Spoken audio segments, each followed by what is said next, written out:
Hi dear students, myself Deepak More, and today we are going to learn about a second lesson of standard 8. Name of the lesson is physical quantities and measurements. Today we will learn about a determination of density of regular solids. We will learn now determination of density of regular solids. So, how to determine a density of a regular solids? First, measure the mass m of the given regular solid by using a beam balance. As you measure the mass, keep a note with you. Now, find out the volume of the given regular solids. And as we know that solids have the different shapes such as cube, cuboid, sphere and cylinder. So each have the different formula to find out the volume. Though the formula for the volume of cube is one side cube. For volume of cuboid it is equal to length into breadth into height. For volume of sphere it is equal to 4 upon 3 pi radius cube, and for volume of a cylinder it is equal to pi into radius square into height, where the pi is a constant and its value is equal to 3.14. By using these formulas we can able to find out the volume of that particular body. As you know the mass and the volume of that particular regular body, now put the values of mass and volume in the formula of the density. D equals to capital M upon V. After putting the values, you will get the answer that is nothing but a density of that regular solid. So we will take one example. For example, if we took a cube of iron, the mass of cube is 210 gram, where one side of cube is 3 centimeter. As it is a cube, then the formula for volume of a cube is one side cube and it is equal to 27 centimeter cube. By putting the value of mass and volume in a density formula, small d equals to capital M upon V, and it is equal to 210 gram upon 27 centimeter cube. We will get the answer is equal to 7.78 gram per centimeter cube, and that is nothing but a density of that iron cube. This is how we can able to find out the density of a regular solids. As we learn about to find out the density of a regular solids, it's time to learn about the vessels for measuring volume. As you learn in the 7th standard, two type of vessels. One is measuring beaker and another is measuring cylinder. This year we are going to learn about the new one, that is Eureka can. So we will start. The first one is measuring cylinder. It is made up of glass or plastic and it is graduated in a milliliter ml, as you can able to see in the picture, with its 0 mark at the bottom. The graduations then increase upwards, as you can able to see in the picture. We have measuring cylinders available of different capacities such as 50 ml, 100 ml, 200 ml, 500 ml, etc. The capacities. These capacities are noted on the measuring cylinders by using a scale, and this scale helps to us to measure any amount of volume in a measuring cylinder. It means that if suppose that we have a 50 ml of measuring cylinder, then it is not only we can able to measure a 50 ml of volume of any material or any body.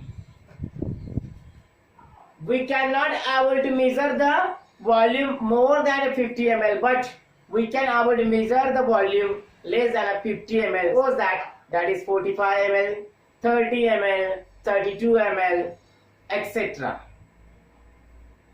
And that is why we can able to say that a measuring cylinder is used to measure any volume up to its mark level. And the capacity of measuring cylinder is noted on a measuring cylinder. Now the next one is measuring beaker. A measuring beaker is also made up of glass, plastic or metal like aluminium. It is used to take out a fixed volume of a liquid. A measuring beaker is used to take out a fixed volume, as we can able to measure any volume in a measuring cylinder, but here in a measuring beaker we cannot able to measure any volume. We can able to measure a fixed volume, and the capacities of measuring beakers are 50 ml, 100 ml, 200 ml, 500 ml and 1 liter. The capacity of a measuring beaker is also marked on it. Now the next one is Eureka can. This we will learn in this year. A Eureka can is a glass or polythene or metal beaker with a side opening near its mouth, which is known as spout, as you can able to see in the picture. A Eureka can is made up of glass or plastic or polythene, and it has a side opening near to its mouth, and that we are calling as a spout. Thus, the beaker can contain a volume of a liquid up to the spout, and thus the beaker can contain a volume of a liquid up to that spout only. If it is more than that particular level, then that more liquid will overflows through the spout. These are the three ways using that we can able to measure a volume of a liquid. We will turn to the next topic of the lesson, that is determination of density of an irregular solid. As we learn about the determination of density of a regular solid, in that the body is in a particular shape and size. So we can able to measure the body by using a meter ruler or a scale, or by using a formulas. But if the body is irregular, then how to measure the volume of that irregular body? So we will learn in this topic how to measure the volume of a irregular body and how to measure the density of a irregular body. So we will learn it. To determine the density of an irregular solid, we have to measure its mass and its volume. For that, we will see the activity as: take a mass of a irregular body. Suppose that the irregular body is stone. By using a beam balance or a weighing machine, and the mass of the stone is equal to 78 gram. Note it. After measuring the mass, take a measuring cylinder, pour some water up to a fixed level, and keep that measuring cylinder on a plain surface. Wait for some time. Up to that, the water will not stable in a measuring cylinder. After the water is stable, note down the level of the measuring cylinder V1 equals to 30 ml. Next, take a stone, tie a thread to that stone and immerse in a measuring cylinder. You will notice that the level of the water in a measuring cylinder will increase, and the increased level of the water, we have to note it as V2, and it is equal to 40 ml. After getting the values of volume V1 and V2, we want a fixed volume of a stone, and that is why volume of a stone is equal to V2 minus V1, that is equal to 40 ml minus 30 ml, and it is equal to 10 ml. As we know that 1 ml equals to 1 centimeter cube, and that is why 10 ml equals to 10 centimeter cube as the volume of a stone. Now we have the values of mass and volume. By putting the values in a formula of a density, small d equals to capital M upon V, and by putting the values 78 gram upon 10 centimeter cube, and after division we will get the answer 7.8 gram per centimeter cube, and that is nothing but a density of an irregular body. This is how we can able to measure a density of a irregular body. This is by a measuring cylinder. Now, how to measure a density of a irregular body by using a Eureka can? As it have the spout at its upper part of the corner, then we will learn it how to measure a density of a irregular body by using a Eureka can. So the procedure is as: take an Eureka can, place the Eureka can on the table with a measuring cylinder under its spout, as you can able to see in the picture. Pour water into the can until it starts overflowing through the spout. When the water has stopped dripping, remove the measuring cylinder and empty the measuring cylinder, dry it, and again keep it on the same place under the spout. Now tie the given irregular solid. Suppose that we took a stone by a thread. Immerse the solid gently into the water container.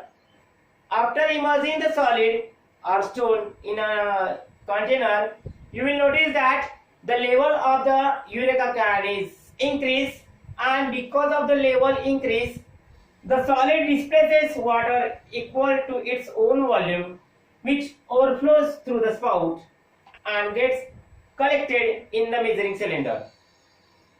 When water stops dripping out through the spout, note the volume of water collected in the measuring cylinder, and that measuring cylinder is having the volume is equal to 40 centimeter cube. And take a mass of a stone, that is nothing but a 310 gram.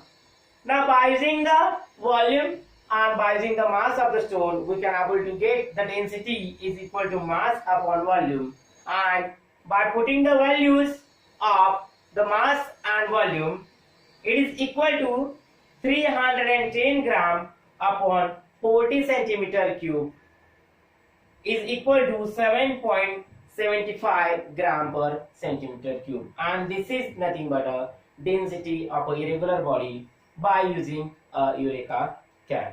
As we learn how to measure the density of a regular solid and how to measure a density of a irregular solid, now it's time to learn about how to measure a density of a liquid. To determine the density of a liquid such as water, oil or milk, first we have to measure the mass of a liquid by using a beam balance, and then we have to measure the volume of a liquid by using a measuring cylinder, and after that we have to put the values in a formula of the density, D equals to capital M upon V. So how to do that, we will learn it.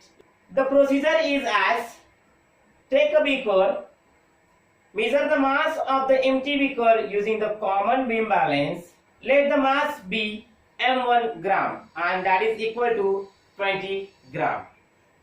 Now take a measuring cylinder and pour a milk up to 50 ml and the volume of the milk is nothing but, or it is equal to 50 ml, and as we know that 1 ml equal to 1 centimeter cube, and that is why 50 ml equals to 50 centimeter cube, and that is equal to volume, and volume equal to 50 centimeter cube.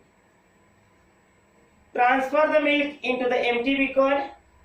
Measure its mass again. Let that mass is m2 gram and it is equal to 71.5 gram. After getting the values of m1 and m2, we want a mass of the milk. Then that is equal to capital M equals to m2 minus m1, and it is equal to 71.5 minus 20 gram. It is equal to 51.5 gram. Then the mass of the milk is equal to 51.5 gram. By using the values of mass and volume and putting in the formula of the density equals to mass upon volume, it is equal to 51.5 gram upon 50 centimeter cube, and by dividing, after dividing, it is equal to 1.03 gram per centimeter cube, and this is nothing but a density of a liquid. This is how we can able to measure the density of a liquid. I hope you understood all the topics. This is for today. Thank you very much.